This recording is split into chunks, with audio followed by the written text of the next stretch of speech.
आज एक बार फिर से हम आपके लिए लेके आए हैं जो सूरतगढ़ में बाबा जी के साथ सवाल जवाब संगत ने किए। अगर आपने इस चैनल को सब्सक्राइब नहीं कर रखा तो कृपया करके इस चैनल को सब्सक्राइब कर लें।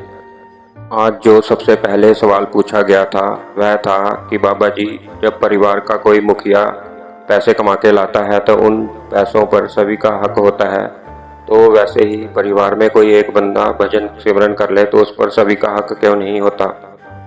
बाबा जी ने बड़े प्यार से समझाते हुए कहा कि जैसे कोई बच्चा कहे कि मैंने पढ़ाई नहीं करनी, मेरी जगह आप पढ़ाई कर लीजिए, तो क्या ये हो सकता है। बाबा जी ने कहा, जब हम इंसान इंसान से आसान तरीका ढूंढते हैं, जैसी करनी वैसी भरनी। बाबा जी ने कहा, परमार्थ में तो जो करेगा उसी को मिलेगा। फिर उसी भाई ने कहा कि बाबा जी, परिवार पर दया करना।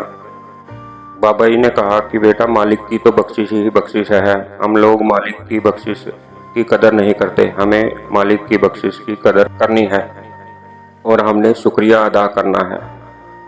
फिर किसी ने सवाल किया कि बाबा जी, बड़े महाराज जी कहते थे कि कर्म जो जो करना वही फिर भोगना भरना, तो क्या हम इस जन्म में पुराने कर्मों का हिसाब दे रहे हैं। बाबा जी ने बड़े प्यार से समझाते हुए कहा कि बेटा, जरूरी नहीं है कि पिछले जन्मों का ही हो, इस जन्म का भी कर्म हो सकता है। सब कुछ मालिक के हाथ में है, जैसा बीज बोओगे वैसी ही फसल मिलेगी। बाबा जी ने कहा, बेटा, कर्म किसको कहते हैं? एक्शन, रिएक्शन और कोसिक्वेंस, क्रिया, प्रतिक्रिया और परिणाम। फिर किसी ने कहा कि बाबा जी, ध्यान नहीं आता। बाबा जी कहते, बेटा, ध्यान हमारे बस की बात नहीं है। जैसे हम चलते पानी में अपनी शक्ल नहीं देख सकते। बाबा जी कहते, बेटा, मन सिमरन करेंगे ना तो मन में स्थिरता आएगी, वो मन में स्थिरता आएगी तो ध्यान भी अपने आप आएगा। फिर बहन ने कहा कि बाबा जी, दया करना। तो बाबा जी ने कहा, ये बाबा कुछ नहीं करेगा। सारी संगत हंसने लग गई। फिर किसी ने सवाल किया कि बाबा जी, हमें कैसे पता चले कि हम सही रास्ते पर चल रहे हैं या नहीं। बाबा जी कहते, बेटा, ये तो सभी को पता है क्या ठीक है और क्या गलत है। बाबा जी कहते, बेटा, किसी को भी दुख ना दें, किसी को भी नीचा ना दिखाएं, आप ठीक होकर चलें। बाबा जी कहते, बेटा, अगर हम सारी उम्र दूसरों की बातें सुनेंगे ना तो हम अपना सब कुछ गवा कर बैठ जाएंगे। फिर किसी ने कहा कि बाबा जी, मेरा परिवार सत्संगी परिवार है। वह कहते हैं कि आप सत्संग जाते हो तो आप गुरुद्वारे नहीं जा सकते, आप कहीं और नहीं जा सकते। बाबा जी कहते, बेटा, कभी मेरे मुंह से सुना है कि कहीं नहीं जाना। बाबा जी कहते, बेटा, हम जिस भी धर्म से जुड़े हैं ना, हमें उसे गहराई से निभाना है। बाबा जी ने कहा कि बेटा, बच्चा स्कूल जाए और कुछ पढ़े ना तो कुछ सीखेगा। बाबा जी ने कहा, बेटा, अगर हम किसी भी धर्म स्थान पर जाते हैं ना, वहाँ जाकर हमें ग्रंथ पोथियों को सुनना है और धार्मिक स्थलों का क्या महत्व था। वहाँ पर संतों महात्माओं ने बैठकर हम जैसों को समझाया था और उपदेश दिया था, इसलिए धार्मिक स्थान बने हैं। फिर बाबा जी ने उनको समझाते हुए मंदिर का एग्जाम्पल दिया कि मंदिर का मतलब है मन के अंदर, और गुरुद्वारे का एग्जाम्पल लिया कि गुरुद्वारे का मतलब है गुरु का द्वारा। फिर बाबा जी ने वाणी में से उनको उदाहरण दी। बाबा जी ने कहा, हरि मंदिर यह शरीर है, ज्ञान रतन प्रगट होए। बाबा जी कहते, बेटा, हरि का सच्चा मंदिर यह शरीर है।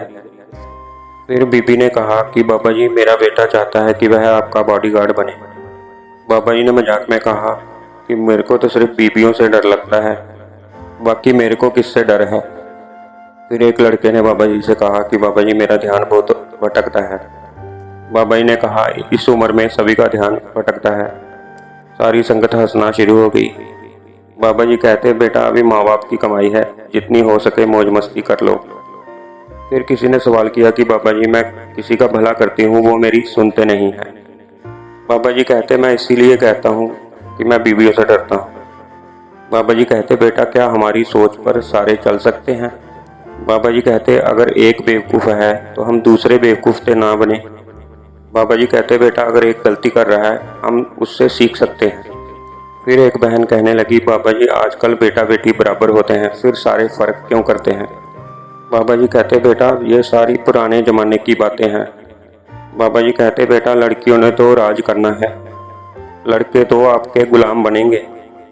बाबा जी कहते बेटियों ने तो सारी उम्र माँ बाप का साथ देना है। बेटा तो तब तक ही अपना बेटा होता है जब तक उसकी शादी नहीं हो जाती। फिर एक बहन कहती कि बाबा जी मेरे पापा चिंता करते रहते हैं कि इसकी शादी नहीं होती। बाबा जी कहते बेटा जो लड़का मौज कर रहा है उसे कर लेने दो। शादी के बाद आपने उसको अपना गुलाम बना ही लेना है। जब तक मौज करता है करने दो। इस बात पर सारी संगत हंसने लग गई थी।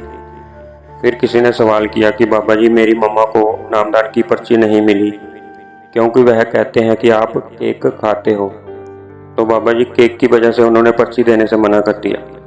बाबा जी ने कहा बेटा केक में एग होता है इसलिए उन्होंने मना किया है। तो लड़का कहता बाबा जी एगलेस खा सकते हैं। बाबा जी कहते बेटा किसी को दुख देके हम अपने सुख की नींव रख सकते हैं। हमने तो इन चीज़ों को छोड़ना है, किसी को हमने दुख नहीं देना। फिर किसी ने कहा बाबा जी आप बहुत अच्छे हो। बाबा जी ने कहा बेटा सबको अपना बाप बहुत अच्छा लगता है। फिर किसी ने सवाल किया कि बाबा जी तबीयत कैसी है।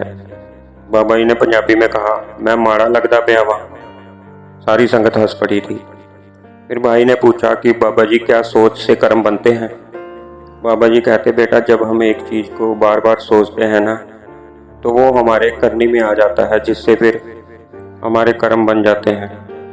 बाबा जी कहते बेटा सोच से कर्म नहीं बनते लेकिन सत्य महात्मा कहते हैं कि सोच को भी मन में ना आने दो। फिर किसी बहन ने कहा कि बाबा जी आप हमारे सेंटर में आओ। बाबा जी कहते कि बेटा अगर मैं अभी वहाँ चला गया तो वहाँ कोई होगा। हम सभी एक जगह इकट्ठे हो जाते हैं इसलिए यह बड़े सेंटर बनाए गए। बहन कहती बाबा जी आप तो हर जगह जाते हो। बाबा जी कहते बेटा मैं कहाँ जाता हूँ, अब तो मैं बूढ़ा हो गया, अब मैं ब्यास में ही रहूँगा। फिर किसी भाई ने पूछा कि बाबा जी क्या एक से ज़्यादा गुरु बना सकते हैं। बाबा जी कहते कि आप चाहे 10 बना लो, क्या शादी के बाद हम 5 बीबियाँ संभाल सकते हैं। आगे से वो भाई कहता नहीं बाबा जी।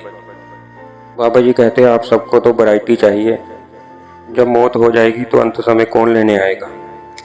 फिर एक बच्चे ने कहा कि बाबा जी मेरा पढ़ाई पे फोकस नहीं होता। बाबा जी कहते मेरा भी नहीं होता था। मेरी माँ को किसी ने कहा था कि यह डंडे से पड़ेगा तो मेरी माँ ने मेरे लिए डंडा उठा लिया था। क्या आपकी माँ ने भी आपके लिए डंडा तो नहीं उठाया। फिर बाबा जी ने बच्चे को प्यार से समझाते हुए कहा कि बेटा आपके पास मौका है तो आप इसका फ़ायदा उठाइए और अपनी पढ़ाई पर ध्यान दीजिए। अगर हम आज अपनी पढ़ाई पर ध्यान नहीं देंगे तो आगे चलकर हमें किसी के गुलाम होकर रहना पड़ेगा, इसलिए आप अपनी पढ़ाई अच्छे से करें। फिर एक बहन कहती कि बाबा जी मैं पढ़ाना चाहती हूँ। बाबा जी कहते बेटा ये तो अच्छी बात है लेकिन पहले आप अपनी पढ़ाई तो पूरी कर लें।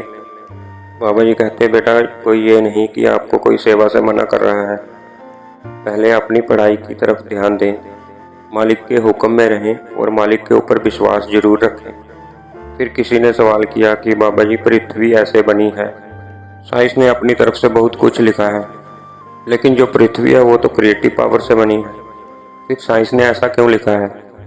बाबा जी कहते हैं बेटा जितना दायरा इंसान का होता है वह उसी दायरे में चलता है। बाबा जी ने समझाते हुए कहा कि बेटा अगर बच्चा कहे कि मेरा जन्म कैसे हुआ तो माँ बाप उसको कहानी सुना देते हैं। जैसे ही बच्चा बड़ा हो जाता है उसका दायरा खुलेगा, उसको समझ आएगी तो उसको अपने आप पता चल जाएगा कि जन्म कैसे होता है। वैसे ही जब हम अंदर मालिक की भक्ति करेंगे, जैसे हम उस अवस्था में पहुंच जाएंगे तो हमें अपने आप सारा कुछ मालूम पड़ जाएगा और अपने आप सारा कुछ समझ आ जाएगा। फिर बहन कहती कि बाबा जी बाहर के और अंदर के दर्शनों में क्या फ़र्क है। बाबा जी कहते हैं बेटा जो बाहर के दर्शन होते हैं वह प्रेरणा देने के लिए होते हैं। बाबा जी कहते बेटा जो असली दर्शन है वो है हमारे अंदर के दर्शन है जिससे हमारे कर्म खत्म हो जाते हैं। फिर लास्ट में बहन कहती कि बाबा जी हम खुश हैं गुरु की रहमत पर। बाबा जी कहते अब हम 2 हो गए तो अब रहमत ज़्यादा हो गई। बाबा जी कहते अगर और ज़्यादा रहमत चाहिए तो 2-4 बाबे और बिठा लेते हैं। फिर आगे से उस बहन ने कहा नहीं बाबा जी आप हमारे को तो सिर्फ आप दोनों ही चाहिए। तो ये थे आज के सवाल जवाब। अगर आपने वीडियो को पूरा देखा है तो वीडियो को लाइक कर दें, प्लीज़ चैनल को भी सब्सक्राइब कर लें। Thank you. Radha Swami ji.